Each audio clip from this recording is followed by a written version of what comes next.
I spilled the beans. Well, unfortunately, we are down at the moment. We got a couple little header issues, but they said it's really nothing, so I'm not going to worry about it too much. As we are down, I just want to tell you that I had my very first spill for the year, and hopefully it's my only spill. So I had a rookie mistake.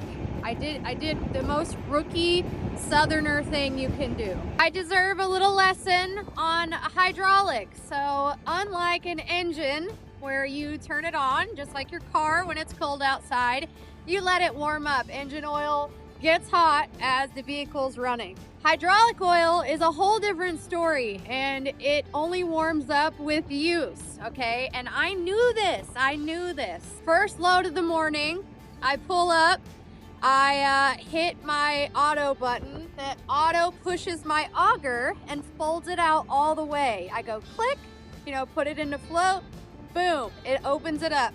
Wasn't thinking at all. I start dumping on the truck and I hear something interesting. I turn around and see that it's barely cracked open. I didn't get on film because I was panicking. So barely cracked open, it's spilling out. It's spilling out all over the ground. Wasn't very much. My panic set in when I closed the gate and everything. I didn't know how much I spilled just yet. I thought of the price of beans per bushel. Soybeans are probably the most expensive crop, I believe, that is on the market today. I immediately got, it's just embarrassing is what it is. I don't think anyone noticed, but I did. And I want to call myself out before Zach does. So yeah, I spilled the beans.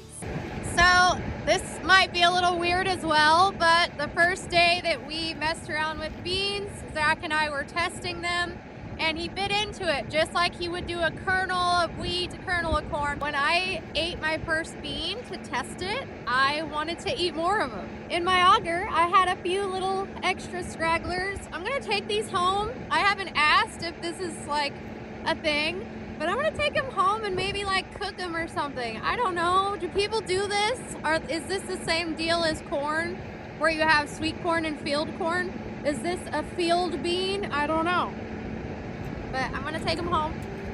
I'm gonna try to eat them.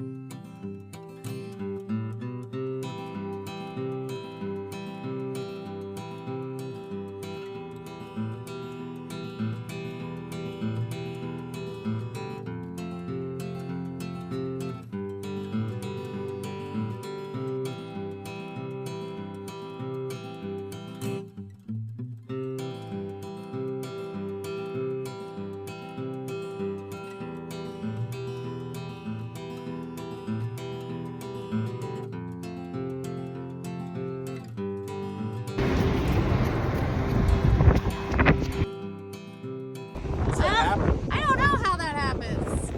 Look at that. Man, you are one lucky son of a gun, aren't you? Oh my God. What is that?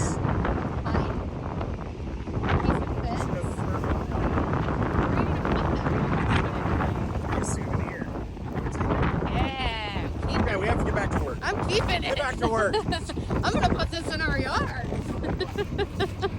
So as we kept cutting and moving fields and cutting and moving fields some more, it got me thinking and it got me realizing how small the fields are out here. I wish so bad I could show you guys the maps on here, but I really don't want to show you the exact coordinates of our location. But all these little chunks and all these little fields are so oddly shaped. I am so used to the perfect irrigated circles, 122 point something acres that were down in Kansas. I didn't even realize that cutting these can be a tricky situation at times. Takes a little bit of time up here for the combines to cut around big old tree rows, all the sloughs and all the curves and all the hills of North Dakota. Now I'm sure compared to other parts of the country, this is very, very flat, but it's a little bit more hilly than Kansas was, that's for sure. So not only is it common to find hidden treasures from old homesteads, it's also very common to find lots and lots of rocks and boulders, and I have a lot of questions. I posted a video of Zach filming me digging out rocks out of the rock dam in his header, and some people just simply simply asked, why are you still finding rocks if you had time to plant and do all of that? And I think we've answered this before, but I just find it really fascinating. The frost, as it melts throughout the year in the spring, it pushes rocks as big as like boulders up out of the ground, and then we find them with the header when it's time for harvest. Not a very fun situation, but it is a fact. Now let's get back to attempting to finish soybean harvest in North Dakota.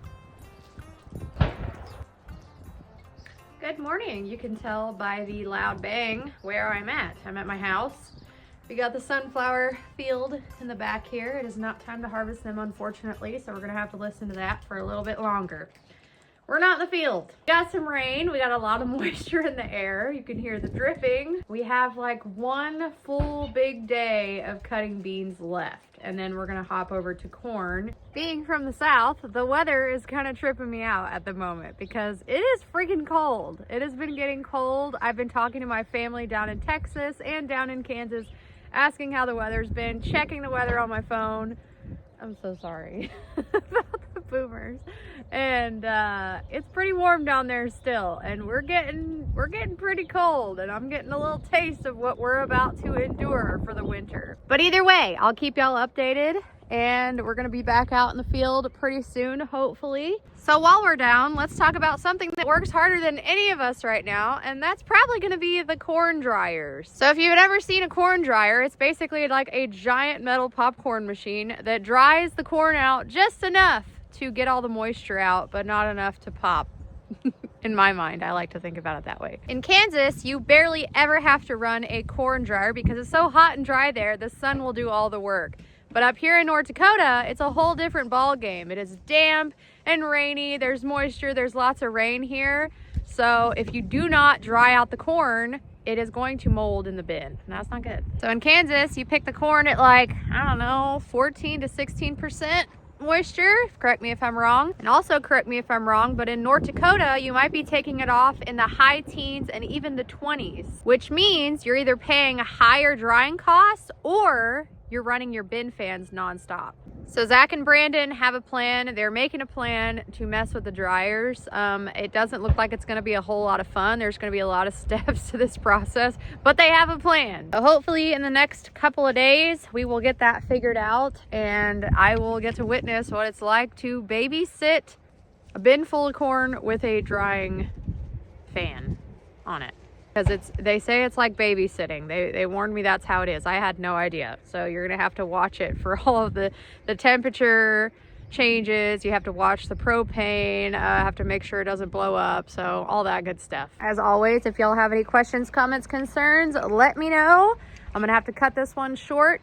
Thank you guys so much for watching to the end of the video, and I will see y'all in the next one. Okay, love you, bye.